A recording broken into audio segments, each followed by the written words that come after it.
ونعوذ بالله من شرور أنفسنا ومن سيئات أعمالنا من يهده الله فلا مضل له ومن يضلل فلا هادي له وأشهد أن لا إله إلا الله وحده لا شريك له وأشهد أن محمدا عبده ورسوله أما بعد فإن خير الحديث كتاب الله وخير الهدي هدي محمد صلى الله عليه وسلم وشر الأمور محدثاتها وكل محدثة بدعة وكل بدعة ضلالة وكل ضلالة في النار. قال الله تعالى في القرآن المجيد والفرقان الحميد: يا أيها الذين آمنوا اتقوا الله حق تقاته ولا تموتن إلا وأنتم مسلمون. يا أيها الناس اتقوا ربكم الذي خلقكم من نفس واحدة وخلق منها زوجها وبث منهما رجالا كثيرا ونساء واتقوا الله الذي تساءلون به والأرحام إن الله كان عليكم رقيبا. يا أيها الذين آمنوا اتقوا الله وقولوا قولا سديدا يصلح لكم أعمالكم ويغفر لكم ذنوبكم ومن يطع الله ورسوله فقد فاز فوزا عظيما. رب اشرح لي صدري ويسر لي أمري واحلل عقدة من لساني يفقهوا قولي. ہم سب سے پہلے اللہ سبحانہ و تعالیٰ کا شکر بجا لاتے ہیں اور بے شمار درود و سلام ہو نبی اکرم صلی اللہ علیہ وسلم پر کہ جن کی زندگی میں ہمارے لیے بہترین نمونہ ہے. آج کے خطبہ جمعہ کا عنوان ہے انبیاء اکرام کے بعد سب سے افضل انسان. تو آج کا جو موضوع رہے گا وہ ہم جاننے کی کوشش کریں گے کہ وہ شخصیت جس کے متعلق تمام اہل سنہ والجماعہ کا اتفاق ہے کہ انبیاء اکرام علیہم السلام کی جماعت کے بعد اگر کوئی جماعت سب سے افضل ہے تو وہ صحابہ اکرام کی جماعت ہے، اور وہ صحابہ اکرام میں اگر کوئی سب سے افضل ہے تو وہ حضرت ابوبکر صدیق رضی اللہ تعالیٰ عنہ. تو ان کی شخصیت کے بارے میں ہم انشاءاللہ جاننے کی کوشش کریں گے، ان کی فضیلت، ان کا مقام آج کے اس مختصر سے وقت کے اندر. جیسا ہم جانتے ہیں صحابہ اکرام کی جو جماعت ہے یہ بہت اہم ہے ہمارے لیے، اور اسلام دشمن جو طاقتیں ہیں جو اسلام پر اٹیک کرنے کی کوشش کرتے ہیں، اسلام کو بدنام کرنے کی کوشش کرتے ہیں، تو وہ اسی راستے سے آتے ہیں صحابہ اکرام کا نام لے کر.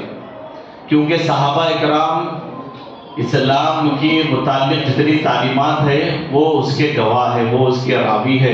انہوں نے نبی کریم صلی اللہ علیہ وسلم سے سب کچھ سنا اور ہم تک پہنچایا. تو چونکہ ڈائریکٹ اسلام پر اٹیک کریں گے تو پکڑے جائیں گے، تو کیا کریں گے؟ صحابہ اکرام کے مقام کو گھٹا دیں گے. کیونکہ جب صحابہ کا مرتبہ گھٹ جائے گا تو آٹومیٹک اپنا ان کا جو مقصد ہے پورا ہو جائے گا کہ اسلام کو بدنام کیا جائے. اسی لیے صحابہ اکرام کے تعلق سے ان کے اختلافات کو عوام میں لانا اور ان سے بیزار کرنا. جب صحابہ سے بیزار ہوں گے تو حدیث سے بیزار ہو جائیں گے. اور پھر اسی طریقے سے روافض کا جو ٹولہ ہے وہ صحابہ کو خاص کر ٹارگٹ کرتا ہے، اور پھر صحابہ میں خاص شیخین کو ابوبکر صدیق رضی اللہ تعالیٰ عنہ اور عمر رضی اللہ تعالیٰ عنہ کو وہ لوگ بہت زیادہ ٹارگٹ کرتے ہیں. اور جو ویسٹرن میڈیا ہے یا پھر جو جہاں کا بھی میڈیا ہو یا پھر جو ویسٹرن طاقتیں ہیں اور جو مستشرقین ہیں، اورینٹلسٹ، یہ لوگ ان کی سیرت کو غلط طریقے سے لوگوں کے سامنے پیش کرتے ہیں تاکہ کسی بھی طریقے سے ان کے دل میں صحابہ کا بغض جمع ہو جائے. اگر ہمارے دل میں صحابہ کے تعلق سے تھوڑا سا بھی اگر بغض آتا ہے، رتی برابر بھی اگر ہم ان کی عظمت کو گھٹاتے ہیں کہیں پر یا دماغوں میں سوچتے ہیں، تو پھر یہ سمجھ جائیے کہ وہ مستشرقین کامیاب ہو گئے، وہ روافض کامیاب ہو گئے، اور وہ جو اسلام کو بدنام کرنے کی کوشش کر رہے ہیں وہ ان کے مقصد میں کہیں نہ کہیں کامیاب نظر آتے ہیں. تو ایسے وقت میں صحابہ اکرام کی اہمیت اور صحابہ اکرام میں خاص کر ابوبکر صدیق رضی اللہ تعالیٰ عنہ وغیرہ کی جو فضیلت ہے یہ ہماری نسلوں کو بتانا بہت زیادہ ضروری ہے.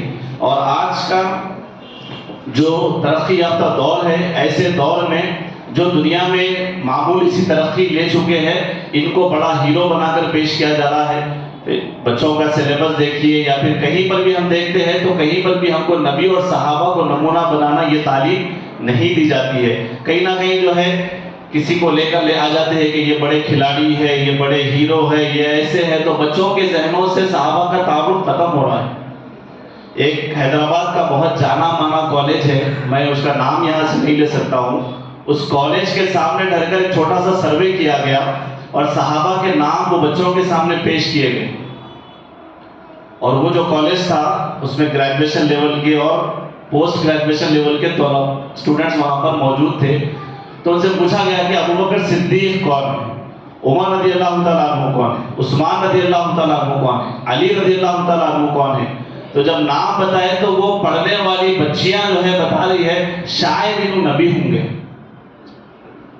پوسٹ گریجویشن کے بچے بول رہا ہوں میں، حیدرآباد کا کالج ہے، یہ کون ہے؟ نبی ہوں گے. کون ہے؟ مسلم لیڈر ہے شاید، may be he is politician. بڑی تعجب کی بات ہے چونکہ ہم صحابہ کو ایسا پیش نہیں کر رہے نسلوں کے سامنے، اسی لیے وہ صحابہ کو لے نہیں رہے ہیں کہ یہ اصل ہمارے ہیرو ہیں. تو ابوبکر صدیق رضی اللہ تعالیٰ عنہ ایک ایسی شخصیت ہے، انبیاء کرام کی جماعت کے بعد اگر کوئی سب سے عظیم جماعت اس زمین پر آئی ہے تو وہ صحابہ کی جماعت ہے. اور وہ پوری صحابہ کی جماعت میں سب سے بڑا مقام اگر کسی کا ہے تو وہ ابوبکر صدیق رضی اللہ تعالیٰ عنہ کا ہے. اگر آپ یوٹیوب وغیرہ کے اندر دیکھیں تو ابوبکر صدیق رضی اللہ تعالیٰ عنہ کی جو بیٹی ہے حضرت عائشہ رضی اللہ تعالیٰ عنہ، ان کے نام کے اوپر کیک پہ ان کا نام لکھ کے جو ہے عائشہ فی النار بول کے کیک کاٹ رہے واپس. کیوں؟ بغض ڈالنا ہے صحابہ کے تعلق سے. بس صحابہ سے کیا دشمنی ہے؟ کیونکہ صحابہ ہی تو اصل ہے. اگر منہج ہٹ گیا، صحابہ اکرام کا طریقہ ہٹ گیا تو پورا اسلام بگڑ گیا. جب تک قرآن کو پکڑ کے ہے، نبی کے صلی اللہ علیہ وسلم کی احادیث کو پکڑ کے ہے اور صحابہ کے طریقے کو نہیں چھوڑے جب تک اسلام پہ ہے، تو کسی بھی طریقے سے صحابہ کا بغض تو کیا، آپ کو لوگوں کا اویئرنیس بھی نہیں. صحابی کہتے کسے ہے، نام کیا ہے، بڑے اکابر صحابہ کون ہیں، عشر مبشرہ کون ہیں، اور پھر کس کا مقام کیا ہے، کسی کو ان سب چیزوں سے تفصیلات سے واقف نہیں ہے. لیکن اس کے علاوہ دوسرا کوئی ٹاپک دے دیجئے، ہم کو بولنا پڑے گا بھائی بس کریے وقت بہت ہو گیا. یہ ہمارا حال ہے، یہ ہمارے گھروں کا حال ہے. ہم سمجھتے ہیں ہمارے گھر میں شاید سب کو معلوم ہوگا، ایک بار جا کے آپ جائزہ لے لیجئے. ہم کو تعجب ہوگا، ارے میرے گھر میں یہ حالت ہے، ان کو یہ نہیں معلوم، ان کو یہ نہیں معلوم، صحابہ کے بارے میں یہ نہیں معلوم. ایک بس دکھ رہا ہے، سب آ رہے ہیں جا رہے ہیں تو شاید سب کو سب معلوم ہے. لیکن جب ہم انڈیویجول کسی کا جائزہ لیتے ہیں تب معلوم ہوتا ہے کہ بہت ساری چیزوں میں ناواقفیت ہے. صحابہ کرام کی جماعت کو پڑھنے کی، ان کی سیرت کو پڑھنے کی، سیکھنے کی بہت زیادہ ضرورت ہے. آئیے کچھ باتیں اسی پس منظر میں ہم دیکھتے ہیں. وہ یہ کہ نبی کریم صلی اللہ علیہ وسلم سب سے زیادہ اگر کسی کو چاہتے تھے، محبت کرتے تھے تو وہ ابوبکر صدیق رضی اللہ تعالیٰ. ایک مرتبہ کسی نے پوچھا، اللہ کے نبی آپ لوگوں میں آپ کس کو سب سے زیادہ چاہتے ہیں؟ کہا عائشہ. کہا اللہ کے نبی میں مردوں میں سے پوچھ رہا ہوں، مردوں میں سے. اللہ کے نبی نے کہا ابوہا، اس کا باپ، یعنی ابوبکر صدیق کو چاہتا ہوں. کہا اس کے بعد کون؟ کہا عمر رضی اللہ تعالیٰ. تو نبی کی سب سے زیادہ چاہت اور محبت کس کے ساتھ تھی؟ وہ ابوبکر صدیق کے ساتھ رضی اللہ تعالیٰ. اسی طریقے سے ابوبکر صدیق کی جو فضیلتیں ہیں وہ تو نبی کی نبوت کے اعلان کے بعد جو آپ ایمان لائے وہ تو ہے، اس سے پہلے بھی جو آپ کی خصوصیات ملتی ہے وہ یہ کہ ایسے ماحول میں جہاں لوگ شراب کے دیوانے تھے، ابوبکر صدیق رضی اللہ تعالیٰ عنہ اپنے آپ کو شراب سے پاک رکھے ہوئے تھے، بچائے ہوئے تھے. کبھی انہوں نے ایسے ماحول میں بھی شراب کو ہاتھ نہیں لگایا. جہاں پر لوگ بتوں کی پوجا کرتے تھے، ابوبکر صدیق نبی کے نبوت کے اعلان سے پہلے بھی بتوں کی پوجا سے بچے ہوئے تھے، شرک سے بچے ہوئے تھے. ماہر الانساب تھے، کسی کا نسب سنتے، نام سنتے تو اس کا پورا نسب بیان کرتے. اور پھر اسی طریقے سے ابن تیمیہ رحمہ اللہ کہتے ہیں ابوبکر صدیق رضی اللہ تعالیٰ عنہ کے گھرانے کے بارے میں، بیت الایمان، منہاج السنہ کے اندر کہتے ہیں بیت الایمان، یعنی ایمان کا گھر تھا ان کا.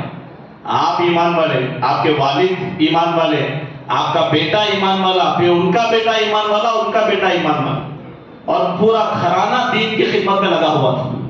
اگر آپ ہجرت دیکھیں گے رسول اللہ کی تو رسول اللہ جب غار میں ہے، ابو بکر صدیق رضی اللہ تعالیٰ عنہ آپ کے ساتھی ہیں، ناشتہ یا پھر جو کھانا لا کر دینے والی ہے وہ آپ کی بیٹی ہے، جو راستے میں نشان مٹانے کا کام کر رہا ہے وہ آپ کا غلام ہے، اور جو اونٹنیاں آپ جس پر گئے وہ ابو بکر صدیق کی تیار کی ہوئی، یعنی مال سے، جان سے، اپنے گھرانے سے، اپنے خاندان سے، ہر چیز سے ابو بکر صدیق نے اس دین کی خدمت کی۔ اور اسی طریقے سے اللہ کے نبی صلی اللہ علیہ وسلم اور اس کے علاوہ جو دشمنان اسلام تھے اس وقت میں، وہ بھی ابو بکر صدیق کی فضیلت کو مانتے تھے۔ ایک مرتبہ یہ ہوا کہ آپ جو ہے ہجرت کرنے کا ارادہ کیے حبشہ کی طرف، تو راستے میں ابن الدغنہ سے ملاقات ہوئی جو مسلمان نہیں تھا۔ اس نے پوچھا کہ اے ابو بکر کہاں جا رہے ہو؟ کہا یہاں کے لوگوں نے مجھے نکال دیا ہے اپنی قوم نے، میں کہیں راستے میں اللہ کی عبادت کر لوں گا، میں یہاں سے جا رہا ہوں۔ تو ابن دغنہ نے ابو بکر صدیق کی شان میں وہ فضیلتیں بیان کی جو فضیلتیں حضرت خدیجہ رضی اللہ تعالی عنہا نے نبی کریم صلی اللہ علیہ وسلم کی شان میں بیان کی تھی۔ ہو بہو وہی الفاظ کہے انہوں نے، یہ بڑا اتفاق تھا، دو الگ الگ حدیثیں ہیں، دو الگ الگ روایت کرنے والے ہیں اور کہنے والے بھی دو الگ ہیں، لیکن الفاظ سیم وہی کہہ رہے ہیں جو حضرت خدیجہ نے نبی کی شان میں بیان کیے تھے۔ کہا آپ کیوں جا رہے ہیں؟ کہا ابن دغنہ نے ان مثلک یا ابی بکر لا یخرج ولا یخرج، آپ کے جیسے شخص کو تو نہ نکالنا چاہیے نہ آپ کو یہاں سے جانا چاہیے۔ کیوں؟ انک لتصل الرحم، آپ رشتوں کو جوڑتے ہیں، وتحمل الکل، آپ لوگوں کا جو ہے بوجھ اٹھاتے ہیں، وتکسب المعدوم، آپ تو ضرورت مندوں کے لیے کماتے ہیں، وتخری الضیف، آپ تو مہمان نوازی کرتے ہیں، وتعین علی نوائب الحق، اور حق کے لیے لوگوں کے ساتھ ٹھہرتے ہیں، آپ کو نہیں جانا چاہیے۔ کہا میں آپ کو امان دیتا ہوں، واپس مکے میں آئیے، اللہ کی عبادت کریے، یہیں پر رہیے۔ یہ دشمن تھے لیکن ابو بکر صدیق کی فضیلت کی گواہی دے رہے تھے۔ جب اللہ کے نبی نے اپنی نبوت کا اعلان کیا اور جب واپس جب اپنے گھر کو آئے، پہلی وحی کے بعد کہا زمبیلونی زمبیلونی، مجھے چادر اڑاؤ۔ کہا اللہ کے نبی نے لقد خشیت علی نفسی، مجھے اپنی جان کا ڈر لگتا ہے۔ اس وقت میں حضرت خدیجہ نے کہا تھا کہ اللہ واللہ ما یخزیک اللہ ابدا، اللہ کی قسم ایسا ہرگز نہیں ہو سکتا، امپاسبل ہے کہ اللہ کو ہلاک کرے۔ کیوں؟ پھر وجہ بتائی آگے کہ اللہ واللہ ما یخزیک اللہ ابدا انک لتصل الرحم وتحمل الکل وتکسب المعدوم وتقری الضیف وتعین علی نوائب الحق۔ یہ 5 صفات کو بیان کر کے کہا تو آپ تو یہ سب کرتے، اللہ آپ کو ضائع کیسے کرے؟ اور بڑی اتفاق کی بات ہے ابن دغنہ بھی وہی الفاظ ابو بکر صدیق کی شان میں کہہ رہے ہیں۔ تو رسول اللہ کی جو دوستی تھی ابو بکر صدیق کے ساتھ، وہ نبوت سے پہلے بھی تھی اور نبوت کے بعد بھی تھی۔ وجہ کیا تھی؟ سوچ سیم تھی، مشغلہ سیم تھا کہ خیر کے کام کرنا ہے، جو اللہ کے نبی کام کرتے تھے وہی کام ابو بکر صدیق کر رہے تھے۔ اور پھر اسی طریقے سے جب ہم آگے بڑھتے ہیں، ابو بکر صدیق رضی اللہ تعالیٰ عنہ کی فضیلت میں اللہ تعالیٰ نے آپ کو جہنم سے آزاد کر دیا تھا، آپ نے جہنم سے آزاد کرنے کا پروانہ جاری کیا۔ اللہ کے نبی نے کہا ابو بکر صدیق کو انت عتیق اللہ من النار، کہا لقب دیا ابو بکر صدیق کو کہ تم عتیق ہو، یعنی جہنم سے اللہ تعالیٰ نے تم کو آزاد کر دیا۔ اس کے بعد ابو بکر صدیق کو اسی نام سے پکارا جانے لگا۔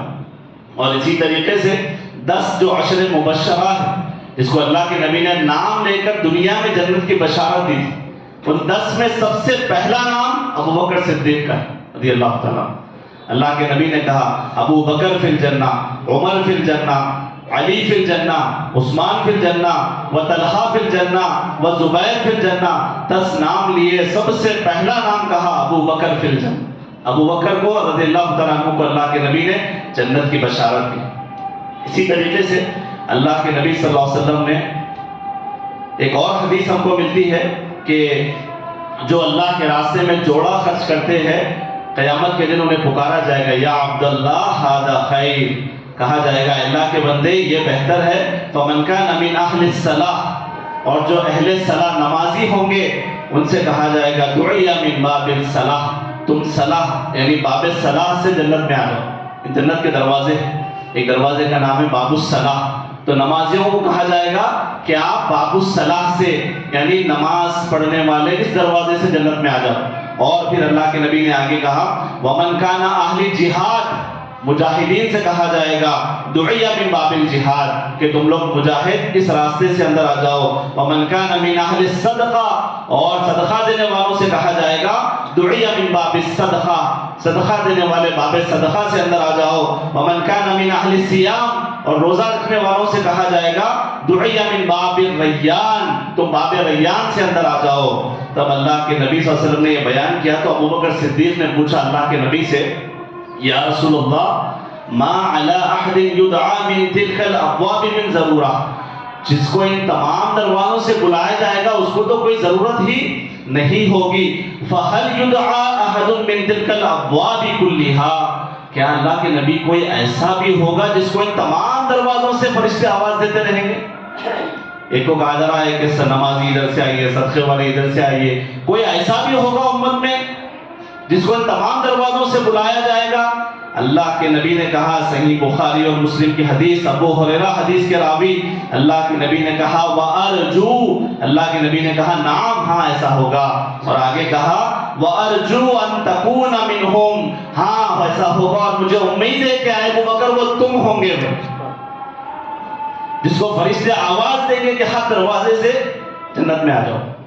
یہ مقام ہے ابو بکر صدیق رضی اللہ تعالیٰ عنہ کا. اسی طریقے سے جب ہم آگے بڑھتے ہیں اللہ کے نبی صلی اللہ علیہ وسلم نے ایک مرتبہ ابو بکر صدیق کا دفاع بھی کیا. عمر رضی اللہ تعالیٰ عنہ اور ابو بکر صدیق میں کچھ عمل ہو گئی تو اللہ کے نبی نے آگے بڑھ کر ابو بکر صدیق رضی اللہ تعالیٰ عنہ کا دفاع بھی کیا تھا. اور اسی طریقے سے عمل میں بھی بہت آگے تھے. صرف یہ نہیں کہ بات کر رہے ہیں اسلام قبول کر رہے ہیں ایسا نہیں بلکہ عمل کے میدان میں بھی اپنے آپ کو پیش رکھا تھا. بہت آگے تھے. اللہ کے نبی صلی اللہ علیہ وسلم ایک مرتبہ آئے صحابہ کی جماعت بیٹھی ہوئی ہے. اللہ کے نبی نے سب صحابہ سے سوال کیا کہا من اصبح منکم اليوم اللہ کے نبی نے کہا منکم اليوم صائما کون ہے تم میں سے جو آج روزے سے ہے کچھ. پورے صحابہ موجود ہیں. اللہ کے نبی نے سوال کر لیا. قال ابو بکر نے کہا انا اے اللہ کے نبی میں روزے سے ہوں. اس کے بعد پوچھا فمن تبع منکم اليوم الجنازہ کون ہے جو آج جنازے کے ساتھ چلا جو جنازے میں شریک ہوا کچھ. سب صحابہ موجود ہے. ابو بکر نے کہا انا اے اللہ کے نبی میں نے. اس کے بعد کہا اللہ کے نبی نے فمن اطعم منکم اليوم مسکینا کون ہے جس نے آج کسی مسکین کو کھانا کھلایا تم میں سے. ابو بکر نے کہا اے اللہ کے نبی انا میں نے.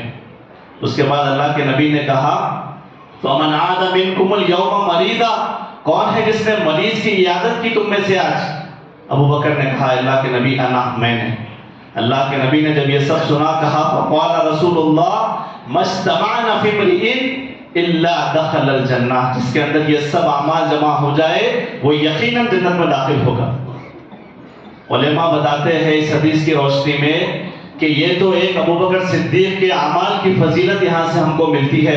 اور دوسرا یہ کہ اگر کوئی ایک دن میں ان چاروں اعمال کو جمع کر لیتا ہے چاروں اعمال کو جمع کر لیتا ہے کہ وہ جنازے کے ساتھ شریک ہوتا ہے روزہ رکھتا ہے اور مسکین کو کھانا کھلاتا ہے اور مریض کی عادت کرتا ہے تو علماء نے لکھا کہ اس شخص کو بھی یہ فضیلت حاصل ہوگی جو ان اعمال کو جمع کر لے.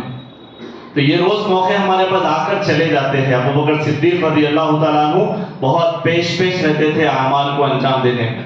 اسی طریقے سے اللہ کے نبی نے مال کے لیے اعلان کیا تبوک کے وقت کہ حکم دیا کہ تم لوگ مال لاؤ اللہ کے راستے میں صدقہ کرو خیرات کرو تم اللہ کی راہ میں مال نکالو. تو عمر رضی اللہ تعالیٰ عنہ کہتے ہیں میں جو ہے اس وقت سمجھا کہ میرے پاس بہت زیادہ مال ہے میں آج جو ہے ابو بکر صدیق پر بازی ماروں گا. یعنی صحابہ کا خیر کے کاموں میں ایک دوسرے سے آگے بڑھنے کا یہ جذبہ تھا کہ آج تو میں آگے جاؤں گا کیونکہ میرے پاس زیادہ مال ہے. اور گئے گھر اور عمر رضی اللہ تعالیٰ عنہ کہتے ہیں فَجِئْتُ بِنِصْفِ الْمَالِ فَجِئْتُ بِنِصْفِ الْمَالِ میرے مال میں سے آدھا مال آدھی دولت اللہ کے راستے میں لا لیا. تو رسول اللہ دیکھے اور پوچھے اے عمر ما ابقیت لأہلک گھر والوں کے لیے کیا چھوڑ کے آئے پوچھے. اللہ کے نبی کو عمر رضی اللہ تعالیٰ عنہ نے جواب دیا کہا مثلو اللہ کے نبی مثل جو لایا تھا اتنا چھوڑ کے آئے. یعنی آدھا مال اللہ کے راستے میں لا لیا آدھا گھر والوں کے لیے چھوڑ کے آیا. اس کے بعد ابو بکر صدیق رضی اللہ تعالیٰ عنہ آئے کیسے آئے؟ وَأَتَى أَبُو بَكْرٍ بِكُلِّ مَا عِندَهُ، جو کچھ ان کے پاس تھا سب اٹھا کے لائے، قرض، سارا مال ساری دولت لے کے آ گئے، جو کچھ اللہ نے اس وقت میں ان کو دیا تھا۔ اللہ کے نبی نے پوچھا مَا أَبْقَيْتَ لِأَهْلِكَ، اے ابو بکر اپنے گھر والوں کے لیے کیا چھوڑ کے آئے؟ ابو بکر صدیق نے جواب دیا أَبْقَيْتُ لَهُمُ اللَّهُ وَرَسُولُهُ، اللہ اس کے رسول کو گھر میں چھوڑ کے آیا، جو کچھ اللہ نے دیا تھا سب اس جنگ میں لا لیا۔ جب یہ الفاظ کو عمر رضی اللہ تعالیٰ عنہ نے سنا تو کہا لا اسبقوه الى شيء ابدا، میں نے اس وقت میں کہا کہ ہم کبھی ابو بکر کے آگے نہیں بڑھ سکتے ہوئے۔ یہ مقام تھا ابو بکر صدیق رضی اللہ تعالیٰ عنہ۔ اس کے علاوہ غلاموں کو آزاد کرنے میں سب سے بڑا نام اگر کسی کا آتا ہے تو ابو بکر صدیق کا آتا ہے۔ لوگ ستا رہے تھے غلاموں کو، جب اسلام قبول کیے آگے بڑھے، کئی غلاموں کو آزاد کرا دیا، اور پھر رشتہ داروں پہ مال خرچ کرنے میں سب سے بڑا نام آتا ہے ابو بکر صدیق کا۔ یاد رکھیے صحابہ میں سب سے بڑا کام، سب سے بڑا عمل، سب سے بڑا ایمان، سب سے بڑا علم کا لیول اگر پوچھا جائے تو بڑی آسانی سے جواب دے دینا ابو بکر صدیق رضی اللہ تعالیٰ۔ کبھی دماغ میں آتا کہ روایتیں بہت کم ہیں، ابو ہریرہ سے زیادہ روایتیں ہیں تو شاید علم میں الگ ہوں گے، نہیں، علم میں بھی ابو بکر صدیق سب سے آگے تھے، علم میں بھی سب سے زیادہ آگے ابو بکر صدیق تھے۔ رسول اللہ جب اپنی وفات کے اشارے دے رہے تھے صحابہ نہیں سمجھ رہے تھے، ابو بکر صدیق بازو جا کے رونا شروع کر رہے تھے۔ تو یہ بصارت تھی، یہ علم تھا جو ابو بکر صدیق رضی اللہ تعالیٰ عنہ کو اللہ تعالیٰ نے عطا کیا تھا۔ اسی طریقے سے آپ کی چند خصوصیات بتا کر اپنی بات کو ختم کرتا ہوں، وہ یہ چند ایسے خصوصیتیں اللہ تعالیٰ نے ابو بکر صدیق رضی اللہ تعالیٰ عنہ کو دی تھی جو کسی صحابی کو نصیب نہیں ہو۔ خصوصیت کا مطلب کیا ہوتا ہے کہ خاص کوالٹی، خاص خصوصیت جو ان کے ساتھ جڑی ہوئی تھی۔ سب سے پہلی وہ یہ کہ آپ سب سے پہلے ایمان لانے والے، سب سے پہلے اگر کوئی مسلمان ہوئے مردوں کے اندر تو وہ ابو بکر صدیق رضی اللہ تعالیٰ عنہ تھے۔ یہ شرف، یہ فضیلت اللہ تعالیٰ نے ابو بکر صدیق رضی اللہ تعالیٰ عنہ کے حق میں رکھ دی۔ اور اسی طریقے سے دوسری جو خصوصیت ہے جو دوسرے دیگر صحابہ کو نہیں ملی وہ یہ کہ ہجرت کا ساتھی بنایا اللہ تعالیٰ نے۔ کسی دوسرے صحابی کو یہ موقع نہیں ملا جو موقع ابو بکر صدیق رضی اللہ تعالیٰ عنہ کو ملا۔ عمر رضی اللہ تعالیٰ عنہ کہتے تھے کہ میں اور میرے گھر والے اور ہماری پوری عبادتیں اگر جمع ہو جائے، ابو بکر صدیق رضی اللہ تعالیٰ عنہ کی ایک رات جو انہوں نے رسول اللہ کے ساتھ گزاری تھی اس کا مقابلہ نہیں کر سکتے۔ تو یہ جو ہے خصوصیت تھی ابو بکر صدیق رضی اللہ تعالیٰ عنہ کی۔ اور ایک جو خصوصیت آپ کی ملتی ہے وہ یہ کہ جب رسول اللہ کی وفات ہوئی صحابہ تتر بتر تھے، پریشان تھے، سمجھ نہیں آ رہا تھا کہ یہ کیا ہو گیا ہے۔ اور عمر رضی اللہ تعالیٰ عنہ تو علانیہ اعلان کر رہے تھے اگر کوئی کہے گا کہ نبی کی وفات ہوئی ہے تو میں اس کی گردن مار ڈالوں۔ تو ابو بکر صدیق رضی اللہ تعالیٰ عنہ ایسے وقت میں صحابہ کو سنبھالنے والی شخصیت کا نام ابو بکر صدیق، ایسے وقت میں صحابہ کو ہوش میں لانے والی شخصیت کا نام ابو بکر صدیق ہے، ایسے وقت میں عقیدہ سکھانے والی شخصیت کا نام ابو بکر صدیق۔ کہا جب اعلان کر رہے عمر رضی اللہ تعالیٰ عنہ تو کہا کہ تم بیٹھ جاؤ، تو بیٹھنے کے لیے بھی تیار نہیں ہوئے۔ ابو بکر صدیق اپنے زندگی کا تاریخی خطبہ دیے، اللہ کی حمد بیان کی، اس کے بعد کہا من کان یعبد محمدا قد مات، کہا جو تم میں سے محمد صلی اللہ علیہ وسلم کی عبادت کرتا تھا وہ جان لے وہ وفات پا چکے۔ اور آگے کہا ومن کان یعبد اللہ فإن اللہ حی لا یموت، جو اللہ کی عبادت کرتا تھا وہ جان لے اللہ زندہ ہے۔ اور پھر قرآن کی آیتیں پڑھی، جب قرآن کی آیتیں پڑھی انک میت وانہم میتون، عمر رضی اللہ تعالیٰ عنہ کہہ رہے تھے ایسا لگ رہا ہے کہ یہ آیتیں ابھی نازل ہوئی، اس کے بعد بیٹھ گئے۔ ایسے وقت میں صحابہ کو سنبھالنے والی شخصیت ابو بکر صدیق رضی اللہ تعالیٰ عنہ۔ اور کیا خصوصیتیں، بہت خصوصیتیں۔ سب سے پہلے خلیفہ بننے کا شرف ابو بکر صدیق کے حق میں ہے۔ 2 سال کی آپ نے جو ہے خلافت کی، لیکن ایسے کارنامے انجام دیے جو 200 سال میں بھی جو ہے انجام نہیں دے سکتے تھے۔ میں اسی پر اتفاق کرتے ہوئے ان کی بات کو روکتا ہوں، بہت ساری باتیں رہ گئی ہیں، پھر کسی ایک موقع پہ ہم دیکھیں گے۔ اللہ تعالیٰ سے دعا ہے کہ اللہ سبحانہ و تعالیٰ ہمیں صحابہ کرام کی جماعت کی عظمت کو پڑھنے والا، سمجھنے والا، ہماری نسلوں کو صحابہ کرام کی اہمیت اور ان کی فضیلت کو سمجھانے کے اللہ تعالیٰ ہمیں توفیق دے۔ صحابہ کرام رضی اللہ تعالیٰ عنہ اجمعین کی احترام اور ان کی تعظیم کرنے والا اللہ تعالیٰ ہم کو بنائے، اور اللہ سبحانہ و تعالیٰ ان کے نقش قدم پر ہم کو چلائے۔ اللہ سبحانہ و تعالیٰ جب تک زندہ رکھے اسلام اور ایمان کے ساتھ رکھے، جب خاتمہ ہو تو ایمان پر ہمارا خاتمہ ہو۔ وآخر دعوانا الحمدللہ رب العالمین۔